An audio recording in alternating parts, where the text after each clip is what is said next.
Para muchos, la existencia de Malverde es real. Existía una tradición que afirmaba que su verdadero nombre era Jesús Juárez Mazo, nacido el 24 de diciembre de 1870, y que Malverde era un apodo derivado de El Malverde, dado que realizaba sus asaltos entre la espesura verde del monte. Diversos investigadores afirman que, aunque puede tener una base real, no existió un Jesús Malverde tal y como narra la leyenda. Malverde es un producto de un pueblo que rechaza la injusta división del trabajo y de sus beneficios. Se trata de un mito popular, parecido a otros sobre bandidos generosos. Muy bien, pues ya saben de quién vamos a hablar el día de hoy. Así es, vamos a hablar de Malverde, esta figura eh, que prácticamente se volvió icónica desde que hizo su aparición en la escena del pueblo sinaloense y digamos que le robó el corazón a muchísima gente, a muchísimos paisanos que se vieron identificados con esta figura y con lo que éste representaba, ¿no? Vamos a desmitificar también un poco esto y a ver por qué surgió y cómo es que tuvo un segundo empuje que lo catapultó aún más allá de donde estaba prácticamente ya metido en la cabeza de nuestros coterráneos, ¿no? Muy bien. La figura de Malverde prácticamente surge por esa necesidad imperiosa de un pueblo que estaba ansioso de crecer, de tener un lugar en la sociedad, pero que pues no se le permitía porque era un pueblo que estaba pues abajo, que estaba agachado, que estaba en lo más bajo pues, de la sociedad, entonces no podía escalar al nivel que él quería, ¿no? Había en el tiempo estamos hablando de la época de Porfirio Díaz, había movimientos que estaban reforzando la modernidad en el país. Eh, Había mucho progreso, los ideales estaban elevando y la gente estaba, digamos, accediendo a esa modernidad que ya se estaba teniendo en los países europeos o más industrializados que el nuestro, ¿no? Entonces, pues obviamente había pues trabajo, había mucho que hacer, pero pues prácticamente los que hacían todo esto era la gente del pueblo que pues no tenían una buena remuneración y pues no podían acceder a esa modernidad, ¿verdad? Obviamente con esta modernidad también se crea una clase social que vive marginada, que vive al margen, valga la redundancia, de estas grandes élites o sociedades que están disfrutando de todo ese progreso, ¿no? Esta clase social que se vuelve vulnerable socialmente, pues está ávida, está necesitada de un personaje que venga y prácticamente le rescate, ¿no? Que le dé su lugar y que le ponga pues, en la mira, ¿no? No quedarse solamente escondidos, porque todos como personas siempre buscamos ser visibilizados y ser tomados en cuenta, ¿no? Entonces, ellos eran tan marginados en ese momento que tenían la necesidad de buscar que alguien les diera voz, que alguien les diera forma, ¿no? Y aparece pues esta figura de Malverde, y vamos a ver por qué las personas se sienten tan identificadas con él al momento de que hace su aparición pública, ¿no? Muy bien, ¿por qué? Primero que nada porque reta al gobierno, ¿no? Y pues desde inicio ya se vuelve como que, wow, o sea, él se está atreviendo a hacer algo que yo quisiera hacer, pero que no me animo a hacer, ¿verdad? Entonces desde ahí, para ellos, digamos que es uno de los primeros pasos para ellos sentir como esa identificación con este personaje mítico, ¿no? Eh, ¿De qué manera reta al gobierno? Pues empieza a asaltar las caravanas que el gobierno pues mandaba o las grandes empresas, las grandes transnacionales que estaban construyendo el ferrocarril, y lo que empieza a hacer es a asaltarlas y quitarles el dinero, ¿no? Obviamente pues para repartirlo, según lo que se cuenta en la leyenda, para repartirlo entre los pueblos, ¿no? Muy bien. Al hacer esto, al retar al gobierno, pues obviamente el gobierno no se iba a quedar cruzado de brazos y busca la manera de, pues, detener estos sucesos o estos acontecimientos que estaban ocasionándose debido a la rebeldía de Malverde, ¿no? Entonces pone un precio a su cabeza porque dice, bueno, la gente está hambrienta, la gente quiere dinero, quiere acceder a una mejor forma de vida, entonces voy a lograr que los que le rodean me lo entreguen, ¿no? Entonces le pone un precio a la cabeza de Malverde para poder capturarlo. Entonces se da este acontecimiento en el año de 1909 con su captura y su muerte, ¿no? Hay algunas versiones de cómo se capturó o cómo se dio la captura. Algunos dicen que un amigo lo traicionó pues cobró el dinero que se ofrecía por su captura, ¿no?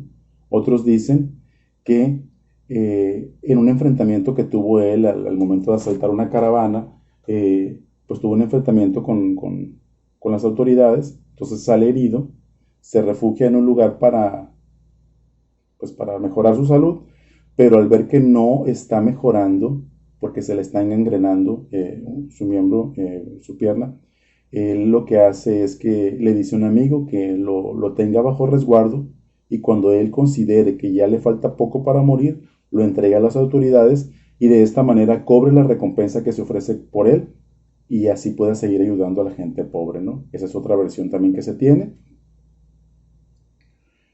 Y bueno, una vez que ya se entregó, las autoridades lo que hacen es pues colgarlo, ¿no? Lo cuelgan, algunos dicen que era el cuerpo completo, otras versiones dicen que solamente era la cabeza.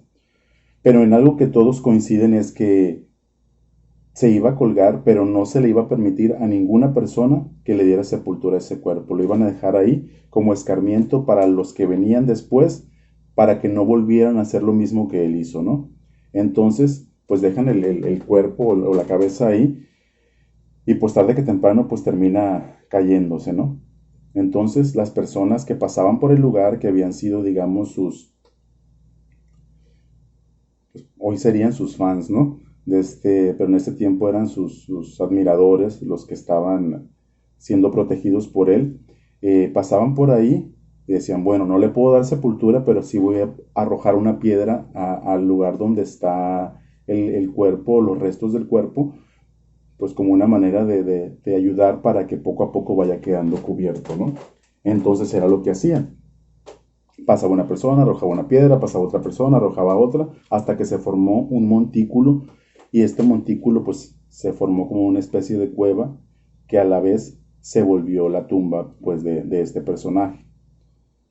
En ese proceso que estaba de estar aventando una piedra, otra piedra, se dice, ¿no? Se dice porque aquí todo es hipotético, son versiones que contaron las personas de esa época dentro de su imaginario o de lo que ellos creen haber vivido o escuchado, ¿no?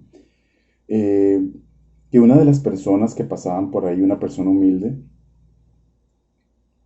pues le pide ayuda en este caso al ánima de Malverde, y le pide por el ganado que se le había perdido, ¿no? Que era su única forma de sustento o una de las pocas formas de sustento que tenía para sacar adelante a su familia. Entonces, pues que le concede supuestamente, ¿no? Esta ánima, el poder encontrar a su ganado y así surge el culto a la figura de Malverde. Malverde obviamente pues no es un personaje reconocido por la jerarquía católica. ¿Por qué? Porque la manera como este personaje se supone que vivió, pues se contrapone completamente a los valores que la iglesia pregona, ¿no? Entonces, Malverde forma parte de lo que se denomina el santoral profano mexicano, que pertenecen a una cosmogonía de los santos paracatólicos, ¿no? ¿Qué son los santos paracatólicos? Son aquellas personas que el pueblo mismo ha considerado como santos, pero que vivieron al margen o son reconocidos al margen de la jerarquía de la Iglesia Católica, ¿no? Es decir, pues no son reconocidos por la Iglesia, pero el pueblo los reconoce como seres bienaventurados y es el que les ha dado ese reconocimiento y ese culto, ¿no? Hay algunos santos, bueno, personas santos para católicos, vaya, aunque no es lo correcto quizá utilizar la palabra santo, también mexicanos que fueron reales y que por una u otra razón el mismo pueblo los consideró así, como Teresa Urrea, Pedro Jaramillo, el tan conocido Niño Fidencio, Juan Soldado, junto con Malverde, son parte de este imaginario, bueno, no imaginario porque fueron reales, ¿no? El que sí se tiene más como duda fue de Malverde, ¿no? Porque digamos que fue una conjunción de varios. Pero aquí el punto es que el mismo pueblo lo reconoció, pero ¿por qué lo reconoció?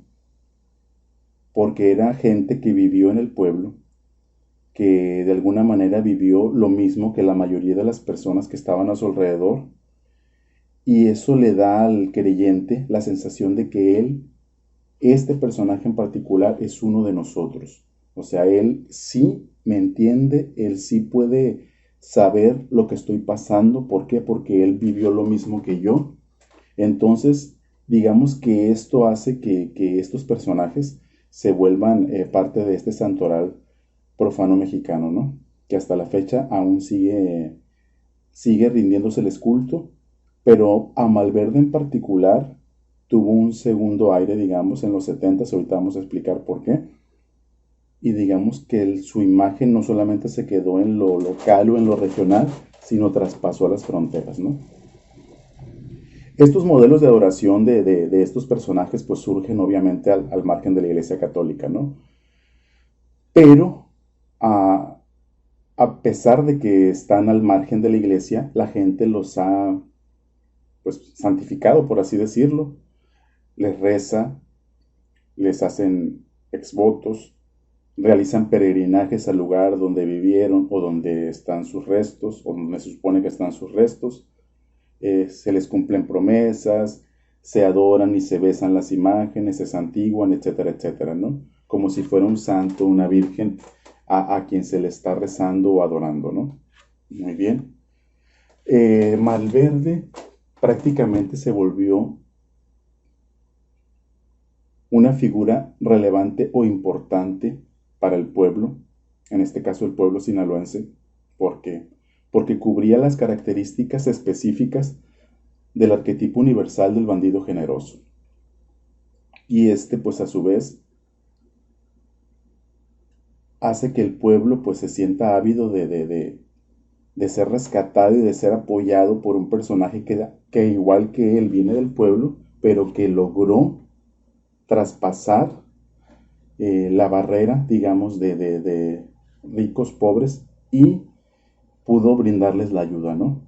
Y este arquetipo de bandido generoso, pues no solamente es propio en este caso, nuestro bandido generoso que es Malverde, sino por poner algunos ejemplos, tenemos a Robin Hood en Inglaterra, que también es un personaje que sí se dedicaba a robar y también pues las autoridades lo aprendieron precisamente por lo mismo. Está Jesse James en Estados Unidos, o está Virgulino Ferreira en Brasil, ¿no? Que son personajes también que llevaron una vida, digamos, similar al prototipo que nos representa Malverde en nuestra iconografía, ¿no? En este caso, iconografía de santos profanos mexicanos. Como les decía, para los años 70 Malverde tuvo un segundo aire. Un segundo aire en el cual pues se le dio forma y se le dio una presencia física a este personaje, ¿no? Hasta antes de 1973, pues se tenía la idea de que era un bandido generoso, que era sinaloense, que había estado presente apoyando a los desvalidos, pero pues era como una imagen vaga, ¿no? No había así como una imagen física a la cual estar viendo y saber cómo era, o tener una idea clara o específica de cómo era físicamente. Entonces se le encarga Eligio González Quirenel, el capellano encargado de la capilla de Malverde, pues decide darle forma pues a la figura de Malverde, ¿no? Entonces pues contrata a un escultor que se enfoque en recabar información para poder darle forma a esta figura. Y el escultor dice que había versiones que se contradecían mucho entre sí y no llegaban a un punto donde pudieran converger. Entonces él lo que hace es que hace su propia versión. Dice, bueno, es un bandido, es generoso, es del pueblo, es sinaloense, y lo que hace, pues retoma características físicas y de carácter de los sinaloenses y las plasma en este busto que es la imagen de Malverde, ¿no? Entonces, ahí le dio esa representatividad física y eso hace que se dispare completamente también el culto a este personaje, porque ya había una imagen física que la gente pudiera pues tener presente, ¿no? Y como dice el dicho, de la vista nace el amor, y pues ya estaban viendo algo físico y aparte se parecía incluso a Pedro Infante, pues obviamente que a la gente pues le salía esa devoción muchísimo más latente, ¿no? Malverde pues era un bandolero que era el símbolo de la resistencia ante un mundo opresor y un orden social exagerado, ¿no? Pero pese a eso, el pueblo no juzgó su criminalidad, sino lo vio como una manera de que él vino a restaurar moralmente el espacio de marginación y pobreza en la que vivía el pueblo, ¿no? Entonces, por eso ellos lo vieron como una figura sumamente importante. ¿Por qué? Porque si Dios y los otros santos estaban en el cielo, estaban lejos de ellos, había un personaje que estaba cerca y que era como ellos y que podía brindarles ese apoyo que ellos necesitaban. Entonces se volvió mucho más asequible, perdón, se volvió mucho más asequible al pueblo, y esto hace que, pues obviamente desde que se dio a conocer este personaje, como ya les había dicho desde un principio, pues prácticamente se vuelve todo un mito, toda una leyenda para el pueblo. En los 70s, como ya les había mencionado, surge una necesidad espiritual muy específica, sobre todo para esos seres marginados que buscaban en la criminalidad una manera de subsistir y una forma de vida, porque no tenían otra oportunidad o otra manera de hacer dinero, ¿no? Entonces, ¿quién mejor que la figura de Malverde, que venía también del pueblo y se había dedicado al crimen también? Entonces, en este contexto, Malverde pasa de ser una mera leyenda local y volverse todo un apoyo y un guía espiritual en una manera o en una forma más global, ¿no? Porque no solamente tiene su capilla aquí en Culiacán, sino se le construyó una capilla en Colombia, otra en Los Ángeles, entonces pasa de estar en un lugar en específico regional a un contexto global, a un contexto ya internacional y a traspasar fronteras. Obviamente la figura de Malverde, cuando inició su culto, que fue en 1909, fue mutando o evolucionando, digamos, el culto que se tiene hasta ese personaje, tal como lo ha ido viviendo la realidad social mexicana, ¿no? ¿Por qué? Porque al principio sus seguidores eran de ciertas características y de cierto estilo, eran personas pobres, marginadas, que no podían acceder al modernismo que estaba ofreciendo Porfirio Díaz, y solamente ellos eran como los siervos que ayudaban a forjar esa modernidad, pero no podían disfrutar de esos privilegios.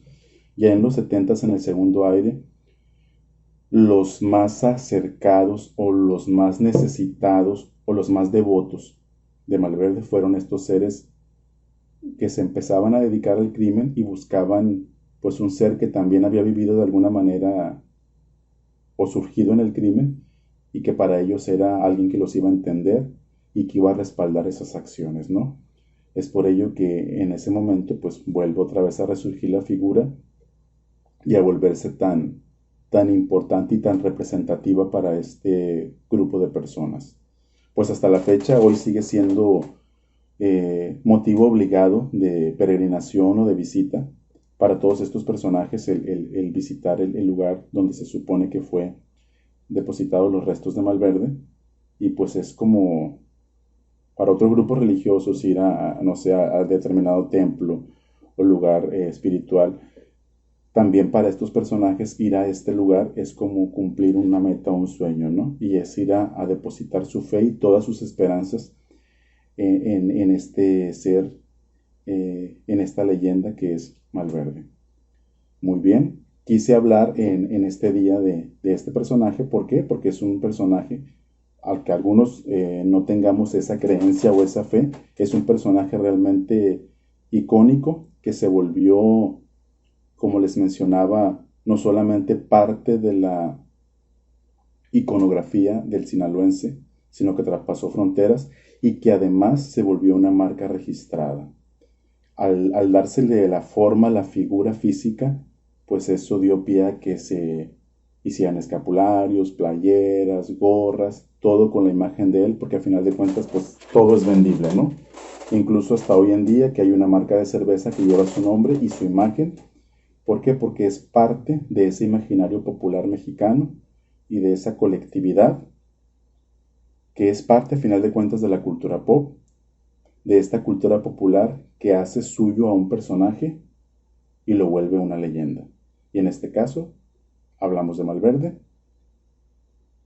y de lo que ha representado para la cuestión espiritual de muchas personas, ¿no? Algunos no compartimos esta creencia o este actuar. Sin embargo, hay que reconocer el aporte que espiritualmente ha dejado en estas personas, ¿no? Y es por ello que hoy hablamos de Malverde como esa figura que supo trascender, haya existido o no, porque para muchos él no existió, simplemente fue una mezcolanza de necesidades surgidas de algunas personas del pueblo y que se fueron formando para dar vida a un personaje que venía a rescatarlos y que venía a ayudarlos en esas necesidades, ¿no? ¿Existió o no existió? No somos historiadores para enfocarnos en este caso a dilucidar si fue así o no. Lo que sí es real, lo que sí es tangible, es lo que se ve, lo que el pueblo lo ha buscado y la manera en cómo ha decidido pues plasmarlo para las generaciones que vienen y para que la gente siga teniendo como ese apoyo espiritual en cierto tipo de necesidades, ¿no? No se juzga quien lo busca porque lo busca, sino prácticamente la figura como tal y lo que representa y lo que simboliza. Nos vemos en el próximo episodio, que va a ser una figura también bien interesante, pero en este caso será una mujer, y una mujer que trascendió las fronteras de nuestro país en una época en las que prácticamente era imposible hacerlo. Traspasó y no solamente se fue, sino que regresó y pues nos dio muchísima gloria a los mexicanos. Gracias, nos vemos pronto.